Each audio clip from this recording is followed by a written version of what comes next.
The Cast Compass Podcast, hosted by Michelle and Lisa Cast. Welcome to the Cast Compass Podcast. I'm Michelle. And I'm Lisa. And we're a couple of moms, and your hosts on this wild, beautiful ride called life. We're here to help you navigate your next phase, whether that's family building, career shifts, personal growth, or rewriting the story of what your life should look like. Our path hasn't been traditional. IVF, job losses, parenting through chaos, starting over in our 40s. But we've learned how to trust our gut and follow our compass, even when it's scary. Each week we'll bring real talk, a little astrology, a lot of heart, and stories that make you feel seen. So if you're craving connection, clarity, and maybe a cocktail along the way, welcome home. Welcome to the Cast Compass Podcast. We're Michelle and Lisa, partners in life, moms to our 3-year-old son, Leo. And guides for anyone navigating their next big chapter. I'm Michelle. And I'm Lisa. And this is episode 7. The power of sleep, restoring the nervous system of your home. Sleep training scared the crap out of us. But spoiler alert, it changed everything. Carolina helped us sleep again, and now she's here to help you. Carolina, thank you so much for joining us. You were a true light in one of the most sleep-deprived, confusing seasons of our parenting journey, and we're so grateful for you to share your wisdom with our listeners. Before we dive in, Carolina is a pediatric sleep consultant, board-certified healthcare practitioner, and the founder of the Sleep Trifecta System. For over a decade, she's helped families like ours get the sleep they need by blending science and soul and empowering parents to respond with intention instead of reactivity. We're so excited you're here, so let's dive in. So then and now, our life before and after sleep training Leo. As some of you know, our birth story wasn't exactly storybook. Leo was born 8 weeks early, spent 5 weeks in the NICU, and had severe reflux and a cow's milk allergy. Feeding and sleep were a struggle from the moment we came home. Because of his reflux, he had to be held upright for 30 minutes after every feed, even in the middle of the night. And, most newborns get placed back down to sleep, but Leo's discomfort made that nearly impossible. Elevating his head helped somewhat, but we were terrified, especially at home without the monitors that we had in the NICU. So we started co-sleeping, which was not comfortable for anyone. When Leo turned 1, we gentle sleep trained with another coach, and it worked. But right after we wrapped that program, it was like he knew. Oh, yeah. He regressed, and we found ourselves co-sleeping again. By the time he was almost 2, we were all miserable. He didn't want to sleep in our bed, but he didn't know how to sleep on his own, and that's when we found Carolina. Literally. Godsend. Via Google. Thank you, Google. Carolina was the first person who really understood we weren't cry-it-out parents. She wanted our full story, which this is what I loved. We talked for an hour the first time. She wanted everything, pregnancy, NICU, reflux, before even suggesting a plan. Her approach was deeply supportive, but also realistic. It wasn't easy. Remember that first night? Oh, I will never forget that night. But it worked because it was grounded in who we were as a family. Carolina was like, it could take from an hour to 3 hours. And I was like, I think we'll be on the lesser end. Nope. Oh, so we're finally going to let Carolina speak. That's right. Let's segue here. So Carolina, let's start with your signature concept, the nervous system of the home. It's a phrase that stopped us in our tracks when we heard it for the first time. Can you explain what that means and how sleep plays into it? Of course. So first of all, I'm really excited to be here. And, it's interesting what you just mentioned about the whole cry it out, because I just had a mom reach out to me. She actually watched one of my videos, and she told me that her son cries 3 hours during his naps and she doesn't know what to do, but he sleeps good for night. So as you both know, when it comes to sleep, not sleeping is a symptom of something deeper, right? So the Sleep Trifecta System is something that I just created in 2014. And I started to realize within the first year or so, because how I was trained through traditional sleep training, right? Like the techniques that you've read, Googled around, asked in mommy groups, maybe found out from, those TikTok therapists. And sometimes they work, right? But then there's a lot of other factors to it. So when it comes to the nervous system of the home, that means the parents. We are the matriarchs, especially as moms, right? And if the parents are off balance, their home is off balance. So our home has a nervous system just like us. So have you ever had moments when you maybe miraculously had a really great night and everything kind of was going perfect that day, right? That was also contribution to the nervous system of your home as well. And if you had a bad night, that affects everything else. So the main thing here is understanding your energy, what's kind of going on with the parent. We have a lot that's on our plates. It's not just, most actually think about sleep the moment they wake up and the moment their child wakes up. They're like, oh my God, when is nap time? I got to start counting. I got to start counting on the clock. What am I going to do? I have errands to run. What if they fall asleep in the car on the way there? This sleep consultant said this. Like, it's just like a lot going on in their mind. And the main thing that I always tell parents is come back to ground neutral, right? Like, what is within your family dynamic? How is your life right now? How stressed are you? Because you cannot, under any circumstances, do a form of cry it out, and I'm doing air quotes. And cry it out means a lot for different parents. I've had some parents that told me I did cry it out, but then I asked them, what does that actually look like for you? And they say, well, my baby just cried like 5 minutes. I'm like, that's technically not cry it out. Cry it out means you don't go in the room for a minimum of 5 to 6 hours, right? So understanding what each method really entails, and also understanding the parent's energy level, their comfort level, where you are at this moment in time is not going to be where, in a week from now. And I always taught the both of you that you got to start where you are right now because you have to stay consistent with it. Also, how do you help and ground your nervous system? You stay consistent with the tools. And also understanding how habits work, because the secret here is most people don't know that around the end of week 2 to into week 3, there's a sleep training regression period, also known as an extinction burst, right? So what happens is things might be going somewhat okay, or even maybe miraculous. And then all of a sudden, things start going backwards. Or all of a sudden your child's like, I'm not having this. Let's continue back to rocking. I'm going to hop on your bed, or start giving me more food now, or whatever the case is.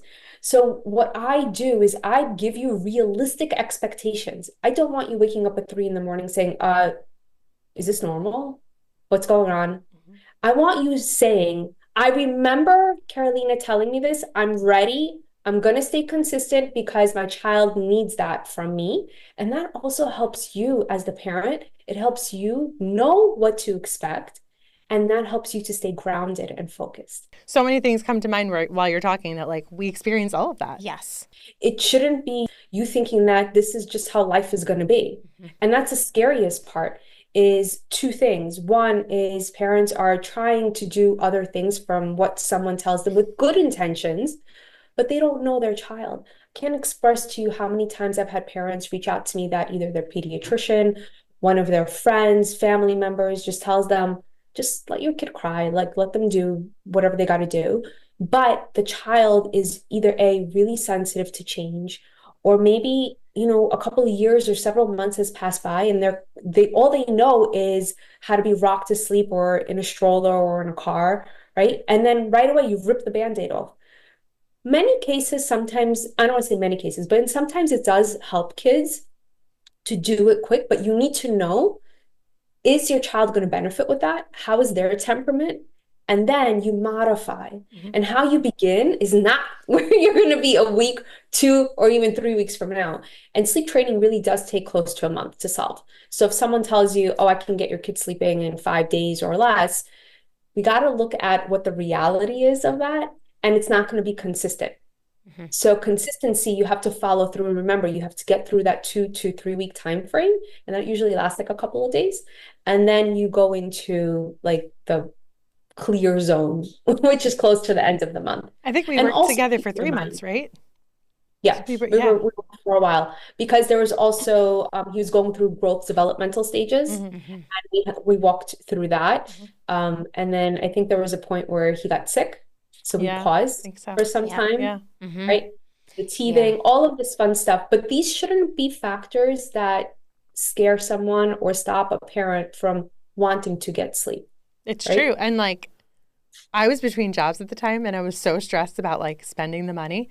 It was the best money we ever spent. I'll never forget saying to you. Yeah. I was like, the money will figure itself out. Yeah. This is something that we have to figure this out first. It was a joy to work with Carolina. And that wound up we used every call right down to the last week. I know. And we've still touched base since. Yes. When Leo's had little moments. Honestly, Carolina's fantastic. Whenever we talk about Leo and his sleep and we encounter other parents, even still now, he's in school, there's still parents who are co-sleeping with their kids and they're like, how do you do it? And there's no judgment. Like, if it's working for your family, amazing. No judgment. But we will always be like, let us share this contact with you. Carolina, she saved our lives. Yeah, no, seriously. And I think one of the first things she asked me too, just thinking about your child, are you an empath? And do you think your child is an empath? Mm-hmm. Leo is 1,000% an empath. And like, he's that kid that is a little slower to change. Like, we were just talking about school. He finally hit his groove in school. And now he's going to transition to the big boy class and he's freaking out. So like, this is Leo. You have to know your kid, Yeah. Even still, like Michelle was like, he woke up really happy, but then he got really cranky. And I was like, well, maybe because you mentioned that he's no longer going to be in that classroom in 5 days. And she was like, oh, yeah. So it's so true. Like everybody says when you bring your baby home from the hospital, you get to know one another. And you do. But at the same time, everybody's birth story is different. If you've experienced birth trauma and going through a situation like ours, we weren't able to take care of ourselves at the same time of taking care of our child mentally, emotionally. And so that is kind of very reflective of how Leo was as well. The first 2 years, yeah. Yeah, how he was as well. So he's definitely very sensitive to emotions and what everyone's going. We think that he remembers the NICU. Carolina, you're very like immersed in this world and like understand energy and like I feel like you would know this. Like, do you think it's possible that a 3-year-old could have that like soul memory of like the way he came into the world? Oh, we're really going to go there, huh? I feel like you say yes, and I feel like you know. Yeah. I mean, of course that they would have, recollection of it, but it's different. It depends on, that would be another podcast episode on its own. We'll have to come back to that for another episode. I love it. Yeah, because there's a lot of things that started opening up for me in the last few years, especially with imaginary friends and things that were not being able to be solved with traditional medicine and traditional sleep training. And I actually had to reach out to some of my energy workers to really help me with it. Especially, and I really love the fact that both of you just mentioned the birth process, right? Because just because one parent is the birth parent and then the other parent is there as like the holder, that's like really what you are, the supporter, you also don't know how to help your significant partner, right? And that birth process plays a huge role in sleep. Mm-hmm. If kids were born with a C-section, if like my son, when he was born, they gave me the epidural and I don't know what I was pushing. I was holding my breath and they're like, push. I'm like, I think I am. They're like, no, you're holding your breath. I'm like, well, then tell me what I need to do because I don't know what I'm doing. So finally he came out, but he had forceps that needed to be assisted to help him out. Now, I didn't know anything about cranial sacral or pediatric chiropractic work. Mm-hmm. I didn't know anything about generational lineage connections, right? Also known as, some people know it like as generational trauma or whatever you kind of want to name it as. Mm-hmm. All of that started coming up in the last couple of years. And that's when I started to kind of navigate in different realms where I became a Reiki practitioner. Mm-hmm. And I started incorporating that with my little clients too. Love it. Because if they, like right now I'm working with a mom who she has 2 under 3, and it's very difficult for her because she's also nursing school and she also has a business and she's with them majority of the time by herself, but she has an amazing nanny. But both kids are like yelling at her constantly, like they both need things, right? And you can't cut yourself in half. So one of the factors is I asked, and I just watched a quick video on the energy of like the kids. Like she just showed me like a picture and I could already pick up on it in the fact that they're picking up on the energy of the mom. Mm-hmm. So we started working on Reiki on the mom to help her nervous system calm down. I connected her with one of my functional nurse practitioners that's on my team as well to help her with nursing school, all of that, like, kind of get her body in the groove without actual like medication, even though like I believe in that, but everyone needs something different. So she went to the nurse practitioner. We did Reiki sessions. Now her toddler, like we don't even have to do sleep training with her. Wow. She's just like a chilled out kid. Yo, I'm going to So be hitting up Carolina because Leo's yelling at me all the time. Literally, but it's Carolina, not, 3 times a day at least. I'm like, Leo, don't yell at me. Please don't yell at me. well, He's feeling that mama is very stressed. what's funny for me though is my kids always yelled as well. And I remember when I first became a mom and they were in daycare, the instructor there told me, well, toddlers and preschoolers only have 2 volumes, loud and louder. And I'm like, okay, that makes sense now. So right now they're louder. Let's get to loud. And it balances out with that. But there's so much more to this that I have found. And unfortunately, I really haven't been able to find sleep consultants, or maybe they're out there and I haven't connected with them, that do both sides, right? Like both on the science and the behavioral aspect, but they also dive deeper into the, not necessarily the spiritual, you can call it that, but also the energy work, because energy is the same. Acupuncture is energy, chiropractic work is energy, right? Because they have to make sure everything's flowing in your body. So it's just a different realm of it. And that's when I started to incorporate it, and I started to train professionals in my process. We've had Leo at the chiropractor since he's 5 months old. That's right. Yeah, because we The craniosacral work, because he was C-section. And we do, we attribute that to a lot of his developmental successes. Yeah. Yeah. But I love this energy talk, and I definitely think this could be a whole other episode, and I'm totally going to hit you up for some Reiki. So we'll talk more about that. And Carolina has an offer for people who are interested in it as well. So we'll bring it back, though, to like the whole idea of the sleep, right? The sleep training, the nervous system of the home. So, we want to help parents who maybe have fears about sleep training, how to overcome that. So we didn't plan to close sleep, right? We weren't opposed to it, but it just wasn't necessary. Nothing we planned happened. Exactly. Nothing about Leo's journey went according to plan, and we did have to be flexible. But, still making the call to shift our sleep habits, it was scary, and we knew it was time, though, because no one was sleeping. Right. What would you say to parents who are nervous that sleep training will make their child feel abandoned? And I know your method doesn't make children feel that way, but, how do you put those fears to rest? So that's not possible unless the parents are completely neglecting the child all the time. You can't separate night and day. So if you are very affectionate during the day, which many of us are, but then at night you're like, you know what? I want you to be in your own room. I don't want to like do anything. Just turn off the lights and close the door. Depending on the age, some kids can handle that and some need a proper wind down time.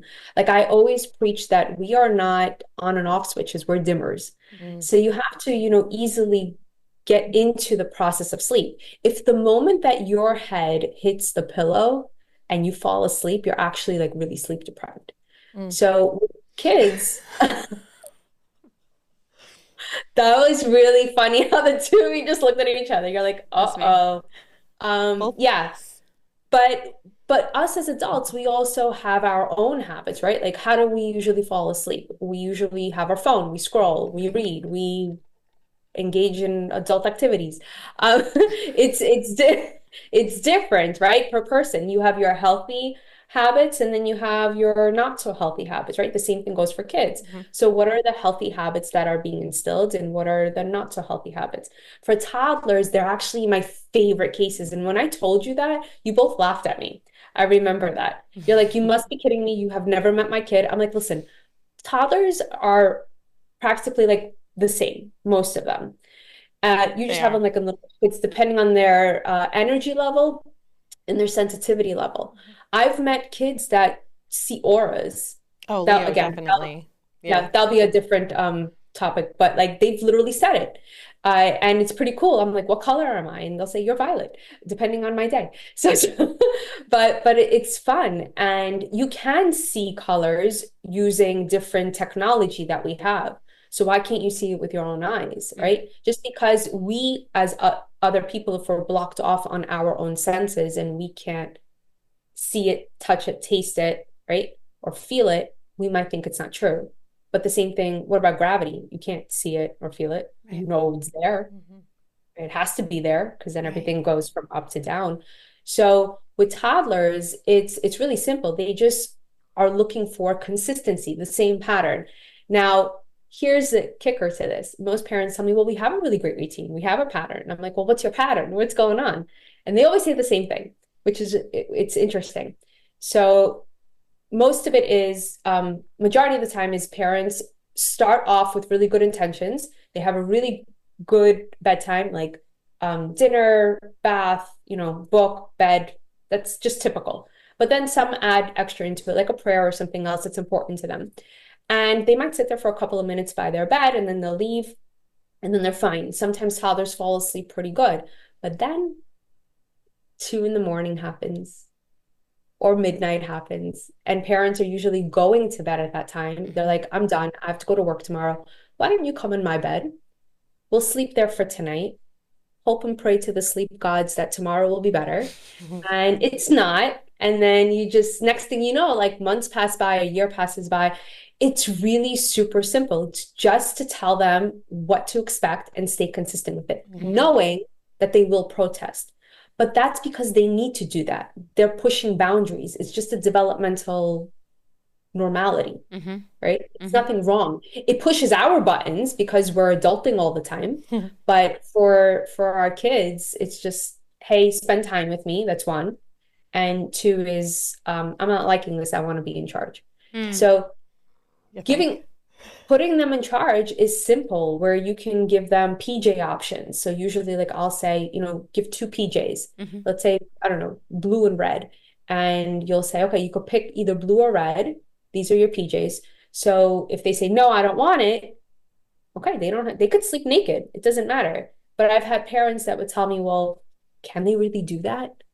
Can they like not sleep in their crib? I'm like, yeah, if they don't want to, they don't have to. So sometimes I've had to transition from a crib to a Montessori style, which is a floor bed, and that's okay. So the thing is where all of this comes from is, how do you ground yourself? How do you ground your home? Because that's the nervous system, right? What are the tools? And whatever goal you have in mind, you can always achieve it if you put the small pieces in place along the line for it. Yeah, absolutely. And sometimes you have to pause, for sure, which is okay. I love that. We saw that too. Yes. And we always have to give Leo choices, I feel like. Oh, I love that. Yeah. Because it really, really works, especially, as he's getting older, he does want that independence, that autonomy. And he loves it. We notice in a blink of an eye, like all of a sudden the switch will go off and he'll be a completely different person. He'll be like, that's what I want. And then I'll be like, okay, time to go into the bathtub. Whereas it was like a huge fight to get him into the bath. So as soon as like we give him, even with giving him, like if he's sick and he needs medicine, be like, okay, well, would you rather this worse one? Yeah. Or do you want this one? And he's like, always chooses the right one that we need him to take. But anyway, choices are really, really important. I mean, we all want choices. So, these little, tiny little adults. Toddler adults. So funny. It's interesting to watch and to see as he grows as well. So what are the biggest mindset blocks you see around sleep training? Fear. Yeah. The first one is fear of abandonment, fear of I'm not doing it right, fear of what if this comes back? Will I have a life? Yeah. I have to be too strict about this, right? But again, this is all temporary stuff. Guilt, there's a lot of guilt. And guilt goes in an umbrella of what that could look like. It could even be something as simple as, my friend's kid sleeps amazing. What am I doing wrong that my child isn't doing it? Yeah. And there's nothing wrong. There's no one that is broken. There's nothing wrong with anything. Everybody has their own way, and it's okay. And it's just to understand your child in their way. Like I have families where like the dad is really strict and the mom is the opposite. And I sometimes end up being like an unofficial marriage counselor between the two of them. But the main thing that happens is you're a team. So when there are two parents involved, if you're married, if you're together, or even if you're divorced, when it comes to your child, then your child needs to know that you're a team. Mm-hmm. And that was one of the things that I mentioned to the both of you when we started working together is I'm like, okay, who's going to do what? Here are your duties. If you're going to, tag team each other in the middle of the night, that's great. Bottom line, stick to the same story. Mm-hmm. There's no good cop, bad cop. Mm-hmm. You do the same thing. At points, you're like robots. Mm-hmm. And then after a point, he'll start to get it Mm-hmm. and it'll be easier and easier. And it's also okay. I do want to mention here, if there are any dads that are listening to this or anyone else that is more masculine, I guess, or more intense or don't know how to be healthy with their emotions, and your child is emotional, that's a mirror image for you to look within yourself. If you are not comfortable with expressing all emotions besides being happy, laughing, like the good things, sad emotions are also good. Being upset, being angry, they're good.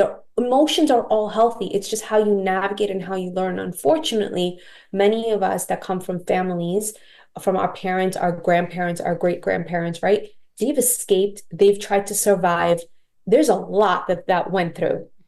The blessing is the parents in today's world that I'm helping, that I am one myself. My kids are teens now.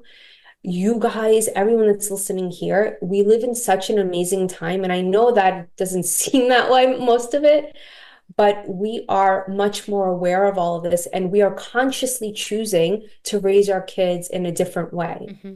to choose to teach them their own strengths. At the same time, we're doing the work on ourselves. And that's where it can be difficult, if you want to use that word, right? I mean, it's so crazy. Like, I even think about like two things that come up for me there. One, my like own personal therapy got so much better after I became a parent. So many things just like clicked for me. Yeah. And like the work just became deeper. It came easier.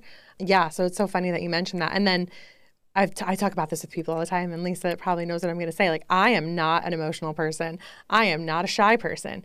My baby boy, I don't know how it happened. He's my mirror, right? He's so shy. He has so many emotions. And like all the time, I'm like, how did I get such a sensitive, shy, emotional kid? And like, I thought, I'm going to bring it to astrology because that's what I do. I thought I was having an Aries April baby. Mm-hmm. Like, and I was like, I'm a Leo. I got Aries rising. I know exactly what I'm doing with this Aries boy. This is what I know. My dad was an Aries. My brother was an Aries. Like, I know fire.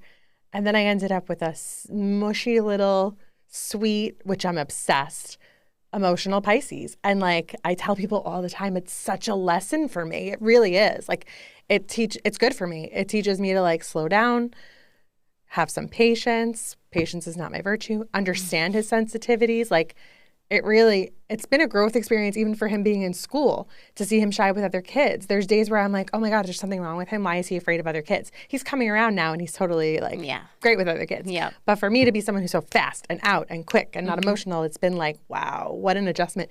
Thankfully, Lisa's more emotional. So it's been a little easier for you. We've been really lucky that throughout our entire relationship and our lives now, even motherhood, we balance each other really, really well. Yeah.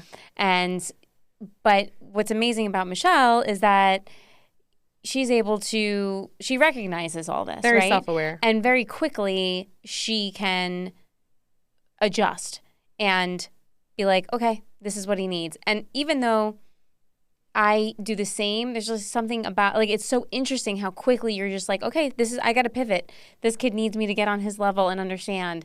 And it's amazing to see. And I think that same thing happened, even, honestly, when we needed to sleep train as well. I mean, if you look at what we all went through, I think that also I know we say we weren't sleeping, everyone was miserable.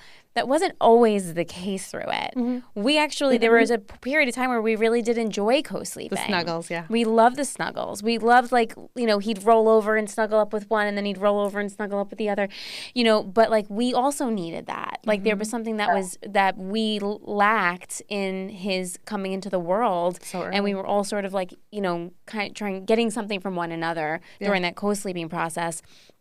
And so, you know, Carolina really taught us how to recognize these things and put it all into play and heal together as a family. For sure. Yeah, I think. I love that you mentioned the co-sleeping though, because I'm not against it. Right. It's just you have to do it in a healthy way. And if it makes sense to your family. Right. Yeah. Right? I remember you saying He wasn't sleeping, so it wasn't making sense. Yeah, she's like, Carolina was like, yep, okay, let's get started. Oh my then. God, he would like claw at me and like want to get out of the bed. And she was like, yeah, no.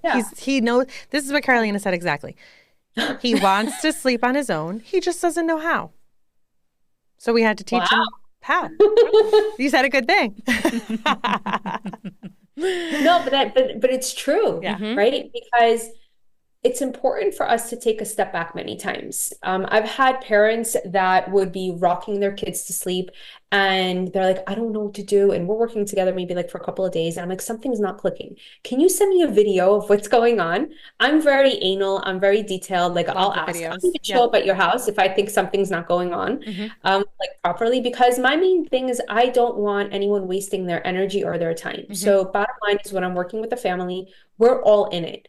As long as everything's, you know, realistic expectations. If a child has been rocked to sleep, they're a year old, and you expect in 3 days for them to sleep through the night. No, that's not good. Like, really? No. But with co-sleeping, it's so common. And here's the thing is, so many people are really ashamed of it. Yeah. Like they call me and they whisper on the phone. I'm like, is this getting recorded? Like, why are you whispering? It's okay. It's okay. You want to bed share? Fine. I'll scream it from the rooftops. However, if you are so sleep deprived, so beyond sleep deprived, and your child is in your arms, that is dangerous. Okay. Then they tell me, well, you know, in the UK or in other places, they do this. Great.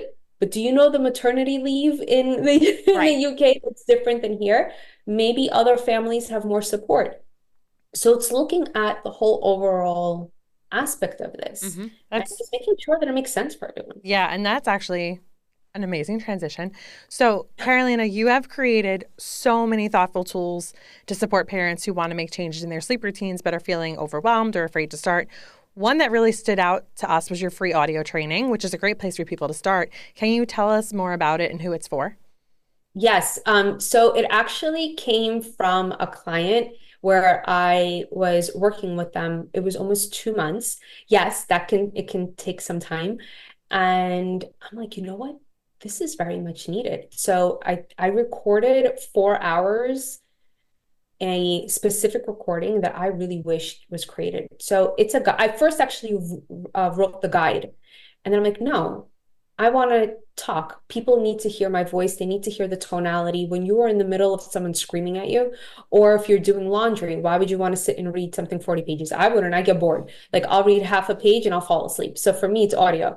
So the whole thing is, it's a compassionate guide for parents that are wanting to start to sleep train. So it talks about fears. It talks about everything that's in our mind, talks about attachment parenting, talks about attachment science, talks about different things to look in the home, including the nervous system, including our energy, including the times, right? Timing of sleep is so important. Nighttime is a reflection of the day. So if your child is not getting the adequate amount of time of naps, like for their age, so let's say, for example, if they're 6 months and they are taking 3 naps, but you have them on 1 nap, hello, that's not going to work. Right? Because they're not getting enough sleep. So I always tell parents, if there's not a balance with how many hours, because they could be taking, let's say, 3 naps at that age, but maybe each nap is 20 minutes. That's still not enough. So what happens to the body is it automatically kicks in adrenaline. It's almost like you give them, you know, like an energy boost, like a drink. Yeah. And then, everything breaks from there. Mm-hmm. So what happens and how you save that, I teach a little bit in the guide where you just bump up bedtime, and bedtime can be as early as 5:30, Yeah. even for a toddler, if they don't take their sleep, because Right. it doesn't just go away. If Mm-hmm. the daytime sleep is poor, Right. that's you're guaranteed 100% night wakings. Yeah. Right. So that's always the first thing that I do is I first focus on, and it doesn't matter if the child has any type of like medical issues or anything like that. You always want to start off with the schedule first. That's the easiest thing that you can do to get it balanced. Mm-hmm. And that's where I went into creating the courses and all of that. But I promise you that just organically came out. I love that. That's amazing. That's amazing. Yeah. I did. It really is fantastic. I love that little gap you're filling in the market, really, Yeah, for that sure. parents need. Yeah. So you also offer more in-depth courses for families who are ready to take the next step, especially those looking for a self-paced approach. Yeah. What can people expect from those? So I created the Sleep Trifecta System bundle. The Sleep Trifecta System, that's actually my unique process in how I work with clients. I put in there all of the methods that I use, how I break them down. You've probably heard many of them, but I teach you how to actually use them and how to figure out, is this what you need? You should not be hiring a sleep consultant to give you one method and, just coach you through it. That's not how this is. The other thing that I do want to clear on is in two things. One is this industry at this moment in time, while you're listening to this, is not regulated. Okay. That can be not very pleasant for some people, right? So it's important for you to interview your sleep consultant. It's important for you to look at reviews. That's also something else, because with ChatGPT, you can make up stuff. So that's another thing. But it's important for you to talk to them. It's important for them to know how to customize a technique for you.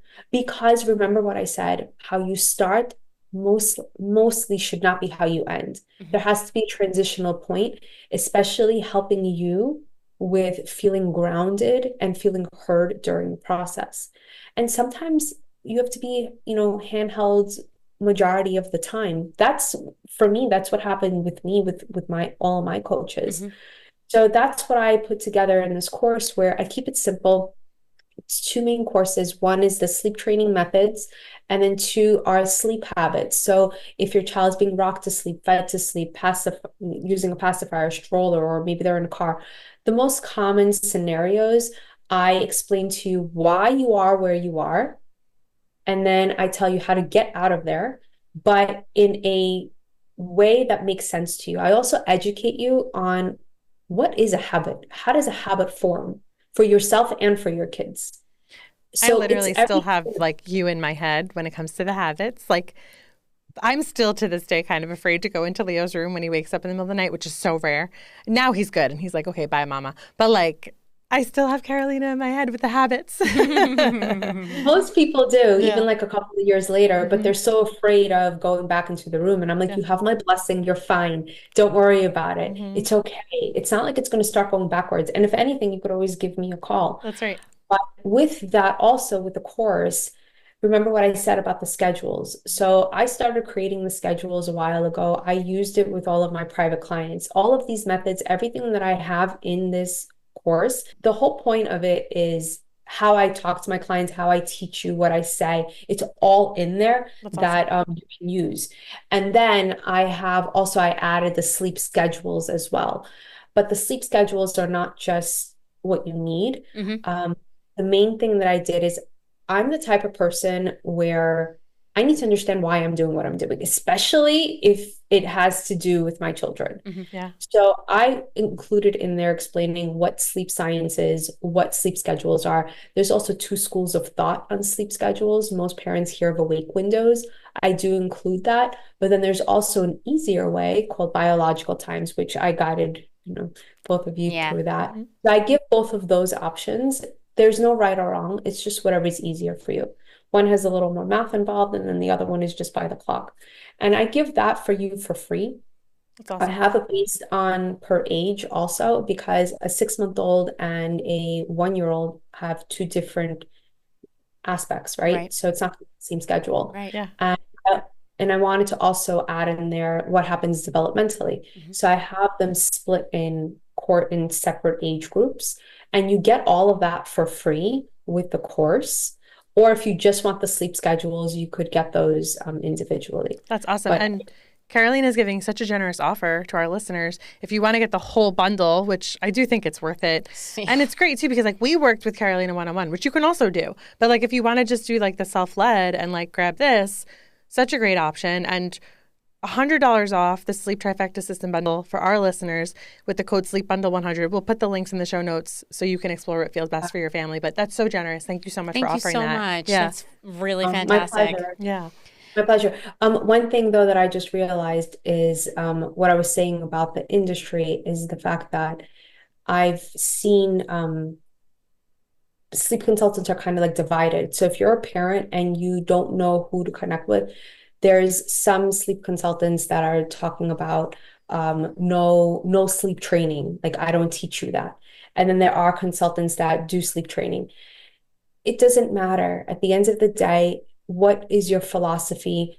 It's all marketing. That's really what it is. And I want you to understand that, right? Like this is a big industry. So it's important for you just to choose whoever is important to you and you connect with. It's true. And like whether you're totally new to sleep training or whatever version of sleep work you need to do, or you just need some tools to course correct, it seems like, there's something here for you.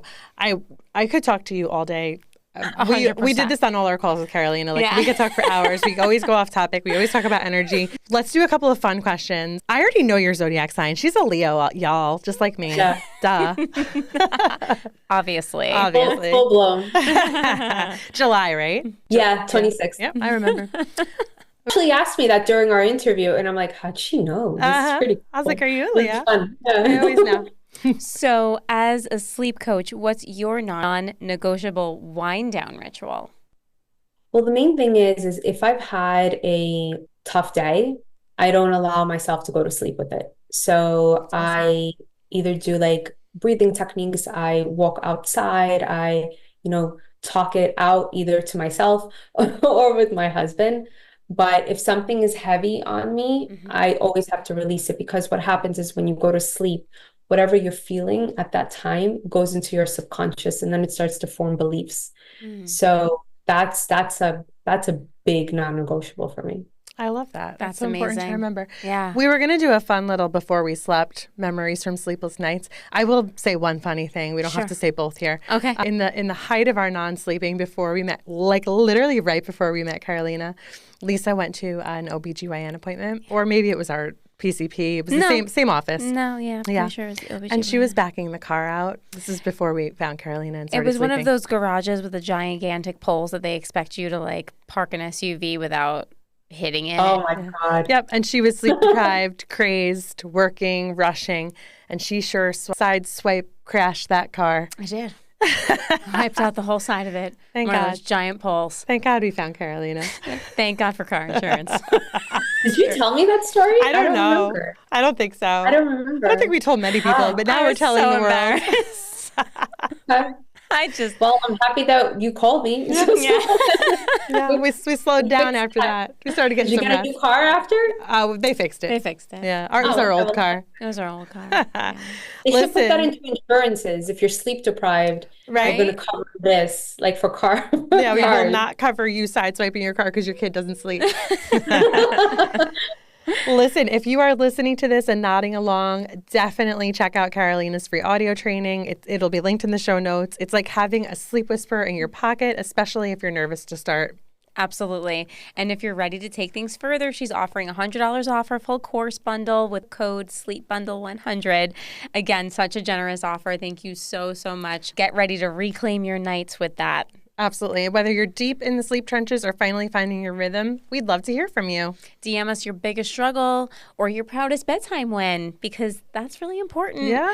We might even share it in a future episode. Carolina, thank you so much for being here, for sharing your wisdom and tools. I think we definitely have to have you back to talk more about energy. Absolutely. Again, I could talk to you I'd love forever. it. You're such a gift to us, and now you're a gift to everyone listening. Thank you I so really much, appreciate it. This Carolina. is fun. Good. Thank you to everyone who tuned in. We're so glad you're here with us on this journey. And next week, we're taking you behind the scenes of what it really looks like to build a podcast, a brand, and a business from scratch while parenting, posting, thankfully sleeping, just not enough, and trying to stay sane. It's messy and it's magical, and it's one of our most honest episodes yet. You don't want to miss it. Be sure to follow and subscribe so you never miss an episode. If this already feels like home, which we really hope it does, leave us a review and share with a friend. And let us know what you want us to talk about next. We're building this with you. Bye. Bye.